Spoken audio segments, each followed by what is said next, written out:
మొన్నటి వరకు తెలంగాణ రాష్ట్ర వ్యాప్తంగా విస్తారంగా వర్షాలు కురిశాయి. అయితే గత 2 రోజులుగా చూస్తున్నాము. మళ్ళీ ఎక్కడ మనకు వర్షాలు కురవటం లేదు. అయితే మొన్నటి వరకు కురిసినటువంటి వర్షాలకి తెలంగాణ రాష్ట్రం లోటు వర్షపాతంలో నుంచి బయటపడిందా? ప్రస్తుతం బ్రేక్ మాన్సూన్ నడుస్తోందా? రానున్న రోజుల్లో పరిస్థితి ఏ విధంగా ఉండే అవకాశం ఉంది? వంటి వివరాలను అడిగి తెలుసుకుందాము. మనతో పాటు వాతావరణ శాఖ అధికారి శ్రీనివాస్ గారు ఉన్నారు. మిగతా విషయాలను ఆయన మాటల్లోనే అడిగి తెలుసుకుందాము. నమస్తే సార్. సార్, మొన్నటి వరకు కూడా తెలంగాణ రాష్ట్ర వ్యాప్తంగా ఎడతెరిపి లేకుండా వర్షాలు కురిశాయి. అయితే నిన్నటి నుంచి మళ్ళీ మనకు మొత్తంగా డ్రై కనిపిస్తోంది. ఎందుకు అంటారు? మనకి ప్రొలాంగ్డ్ బ్రేక్ తర్వాత కిందటి వారంలో మనకి 2 అనుకూలమైన పరిస్థితులు. అంటే ఇక్కడ మనకి పశ్చిమ మధ్య బంగాళాఖాతం ప్రాంతంలో ఒక ఉపరితల ఆవర్తనం ఏర్పడింది. ఉపరితల ఆవర్తనం ఏర్పడింది. అలాగే ఇటు ఈశాన్య అరేబియన్ సముద్రం నుండి మన తెలంగాణ మీదుగా ఒక ద్రోణి ఇక్కడి వరకు నడిచింది. ఈ రెండిటి వల్ల ఏమవుతుందంటే ఇవన్నీ మనకి మాన్సూన్ విండ్స్ ఇట్లా వేగంగా పోతూ ఉంటాయి ఎప్పుడు మాన్సూన్ సీజన్లో. అయితే ఈ ఉపరితల ఆవర్తనం కానీ ద్రోణి కానీ ఏర్పడినప్పుడు ఈ ఉపరితల ఆవర్తనం చుట్టూ అపసవ్య దిశలో ఈ వేగంగా వచ్చే గాలులు దీని చుట్టూ అపసవ్య దిశలో ఈ రకంగా తిరగడం ప్రారంభిస్తాయి. ఇలా తిరగడం ప్రారంభించినప్పుడు ఇటు నుంచి వచ్చిన గాలుల వేగం ఆటోమేటిక్గా జస్ట్ లైక్ మన వెహికల్ టర్న్ తీసుకున్నప్పుడు ఎట్లా అయితే వేగం తగ్గిపోతుందో అట్లాగే ఈ గాలుల వేగం కూడా తగ్గిపోతుంది. అయితే ఈ గాలులు వేగం తగ్గినప్పుడు వీటిలో లాట్ ఆఫ్ మాయిశ్చర్తో కూడుకున్న గాలులు ఋతుపవన గాలులు కాబట్టి ఇవి లాట్ ఆఫ్ సముద్ర ప్రాంతం నుంచి వస్తుంటాయి కాబట్టి చాలా తేమను తీసుకుంటూ వస్తుంటాయి. అటువంటి సమయంలో ఈ భూభాగం మీద కనుక వేగం తగ్గినట్టయితే వెంటనే అక్కడ అనుకూల పరిస్థితులుగా క్లౌడ్ ఫార్మేషన్ జరిగి మంచి వర్షాలు పడటానికి అవకాశం ఉంటుంది. సో ఈ 2 యొక్క అనుకూలమైన సిచ్యుయేషన్స్ వల్ల మనకి లాస్ట్ వీక్ అంతా మంచిగా వర్షాలు పడినాయి. అయితే తర్వాత మనకి గత 4 రోజుల క్రితం ఈ ప్రాంతంలో ఒక అల్పపీడనం ఏర్పడి అది మరింత బలపడి వాయుగుండంగా మారింది. వాయుగుండంగా మారేటప్పటికి ఇక్కడ ఉన్న మనకి ఈ ఉపరితల ఆవర్తనం వెళ్ళి ఇలా దీంట్లోకి మెర్జ్ అయిపోయింది. ఇది వాయుగుండంగా మారి ఈ దిశలో ప్రయాణించింది. ఈ దిశలో ప్రయాణించినప్పుడు మనకి ఇక్కడ ఉన్న ఉపరితల ఆవర్తనం ఇక్కడికి మనకి దూరంగా అంటే పశ్చిమ బెంగాల్ బంగ్లాదేశ్ బార్డర్ వరకు వెళ్ళిపోయింది. ఆ తర్వాత ఇలాగ నార్త్ ఇండియాలోకి మూవ్ అయిపోయింది.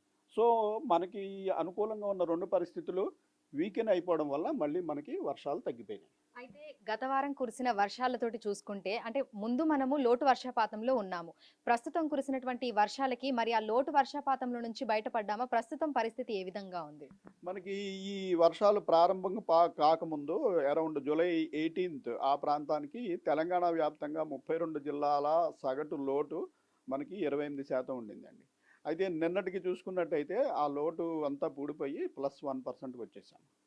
+1%కి వచ్చేసాం. అయితే కొన్ని జిల్లాల్లో మటుకు ఇంకా అరౌండ్ 25-30% లోటు ఉంది. ఆ లోటు ఉన్న జిల్లాల్లో మన సిటీలోని 3 జిల్లాల్లో 2 జిల్లాల్లో మెడ్చల్, మల్కాజ్గిరి అండ్ హైదరాబాద్లో ఇంచుమించు 25-30% వరకు ఇంకా లోటు ఉంది.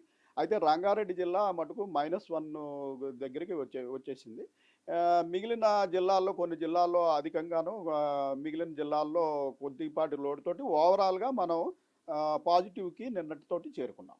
సో ఈ వర్షాలకు బ్రేక్ అనేది ఇంకా ఎన్ని రోజులు కొనసాగే అవకాశం ఉంది అంటారు? ప్రస్తుతం మళ్ళీ మనకి అనుకూలమైన సినాప్టిక్ ఫీచర్స్ ఏమీ లేవండి.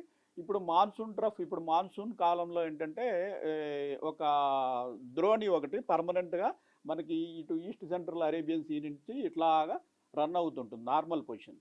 ఈ నార్మల్ పొజిషన్ మనకి ఇక్కడ ఏదైనా అల్పపీడనం కానీ ఏదైనా ఏర్పడినప్పుడు ఇది వచ్చి దీనికి ఇటు కనెక్ట్ అయిపోయి ఇది కిందకి దిగుతుంది. ఇది కిందకి దిగినప్పుడు మాన్సూన్ ట్రఫ్కి దక్షిణ భాగంలో ఎప్పుడు మంచి వర్షాలు పడతాయి. అయితే ఇప్పుడు మాన్సూన్ ట్రఫ్ కూడా మనకి ఉత్తర భారతదేశంలోనే ఉంది. మనకు అనుకూలమైన పరిస్థితులు ఏమి ఇటు పశ్చిమ మధ్య బంగాళాఖాతం ప్రాంతంలో కానీ ఏమీ లేవు. సో నెక్స్ట్ వారం వరకు ఇంచుమించుగా మనం డ్రై స్పెల్ చూడబోతున్నాము. పెద్దగా వానలు ఉండవు. అయితే మనకి గత వారం బాగా వానలు పడి చాలా చోట్ల మాయిశ్చర్ ఉండటం వల్ల కొద్దిగా ఎండలు పెరిగి మళ్ళీ టెంపరేచర్ పెరిగితే సాయంత్రం సమయంలో అక్కడక్కడ చిన్న చిన్న క్యూములోనింబస్ మేఘాలు ఏర్పడి కొద్దిపాటి జల్లులు 10 నిమిషాలు 15 నిమిషాలు కొద్దిపాటి జల్లులు పడే అవకాశమే ఉంటుందని నెక్స్ట్ 1 వీక్ వరకు మనం భావిస్తున్నాం. సో ఎండ తీవ్రత అనేది ఏ విధంగా ఉండొచ్చు సార్? గరిష్ట ఉష్ణోగ్రతలు ఎంతవరకు నమోదయ్యే అవకాశం ఉంది అంటారు? గరిష్ట ఉష్ణోగ్రతలు ప్రస్తుతం మనకి 29-30 డిగ్రీల ప్రాంతంలో ఉన్నాయండి. మరొక 4-5 డిగ్రీలు పెరిగే అవకాశం ఉంటుంది. 34-35 డిగ్రీల వరకు పెరిగే అవకాశం ఉంటుంది. అయితే ఇలా ఉష్ణోగ్రత పెరిగినప్పుడు మనకి చాలా చోట్ల వాటర్ బాడీస్ కూడా ఉంటాయి. మనకి ఇప్పుడు పెద్ద పెద్ద డ్యాములన్నీ నిండున్నాయి. చెరువులు, కుంటలు అన్నీ నిండున్నాయి. ఇటువంటివన్నీ నిండి ఉన్నప్పుడు టెంపరేచర్ పెరిగినప్పుడు మళ్ళీ కింద నుంచి పైకి వేడిగాలులు పోవడం ప్రారంభమవుతుంది కాబట్టి సాయంత్రం సమయంలో మనకి ఇలాంటి సినాప్టిక్ ఫీచర్స్ ఏమీ లేకపోయినప్పటికీ లోకల్‌గా అక్కడికక్కడ ఉన్న పరిస్థితుల వల్ల కొన్ని చోట్ల ఉరుములు, మెరుపులతోటి జల్లులు పడే అవకాశం ఉంటుంది. అయితే ఇవి ఎక్కువ సేపు ఉండవు. పైగా ఎక్కువ ఏరియాను కూడా కవర్ చేయవు. ఒక 5 kilometres, 5 square kilometres, 10 square kilometres ఆ ఏరియాలో అక్కడికక్కడ ఒక 15 నిమిషాలు, 20 నిమిషాలు ఒక జల్లు పడటం, మళ్ళీ ఆగిపోవడం జరుగుతూ ఉంటుంది. సో ప్రస్తుతం చూసుకుంటే తెలంగాణ రాష్ట్ర వ్యాప్తంగా మళ్ళీ పొడి వాతావరణమే కనిపిస్తోంది. అయితే పశ్చిమ మధ్య బంగాళాఖాతంలో ఎటువంటి ఉపరితల ఆవర్తనాలు గాని, అల్పపీడనాలు గాని ప్రస్తుతానికి ఏర్పడలేదని, వాటి వల్లే తెలంగాణ రాష్ట్రానికి వర్ష సూచన లేదు అని కూడా వాతావరణ శాఖ అధికారులైతే తెలుపుతున్నారు. అయితే వర్షాలు లేనప్పటికీ కూడా ఈదురుగాలుల ప్రభావం అయితే రాష్ట్రంలోని అన్ని జిల్లాలలో ఉంటుందని, గంటకు 30 నుంచి 40 కిలోమీటర్ల వేగంతో ఈదురు గాలులు వీస్తాయని అందుకు సంబంధించినటువంటి అలర్ట్స్ అయితే జారీ చేశారు. విడుదల సుమేర్తో అంజుమ, బిగ్ టీవీ, హైదరాబాద్.